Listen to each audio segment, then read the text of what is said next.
Vector অ্যানালিসিসের first পার্টে আমরা প্রথমে শুরু করব জিরো ভেক্টর। জিরো ভেক্টর মানে কি? কোনো ভেক্টরের কি হচ্ছে না, initial point and final point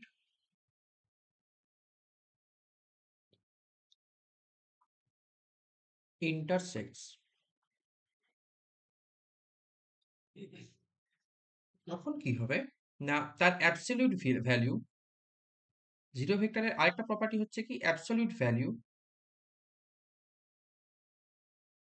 absolute value equal to zero. Actually দুটো ভেক্টর যদি ধরি, সাপোজ এ অ্যান্ড বি, যদি এগুলো ইকুয়াল ভেক্টর হয় তাহলে এ ইকুয়াল টু বি, তাহলে এদের সাবট্রাক্ট করলে এ মাইনাস বি, তাদের রেজাল্টেন্ট কি হবে? জিরো?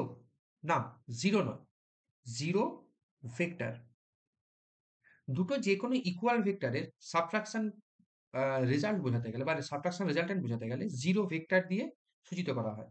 বা suppose a body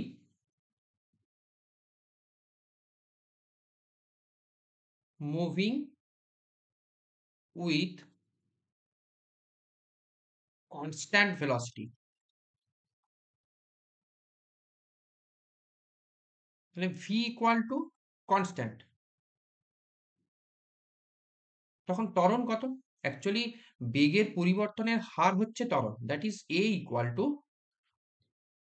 DV by DT. তাহলে যদি ভি কনস্ট্যান্ট হয় তাহলে A equal to zero vector. শূন্য ভেক্টরের কাজ এইগুলোই, যে যে কোনো একটা ভেক্টরের ভ্যালু যদি জিরো হয় তখন তাকে আমি জিরো বলতে পারবো না, জিরো ভেক্টর বলতে হবে। আরও একটা প্রপার্টি বলতে পারি,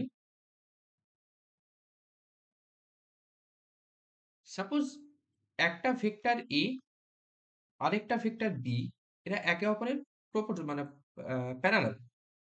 একে অপরের প্যারালাল হলে আমি কি বলতে পারি? A cross B equal to zero. তো এখানে শুধু জিরো বলা যাবে না, জিরো ভেক্টর। তার মানে আমি কি বললাম, যেখানে দুটো ভেক্টরের ক্রস প্রোডাক্ট জিরো হবে তাকেও আমি জিরো ভেক্টর দিয়ে সূচিত করব।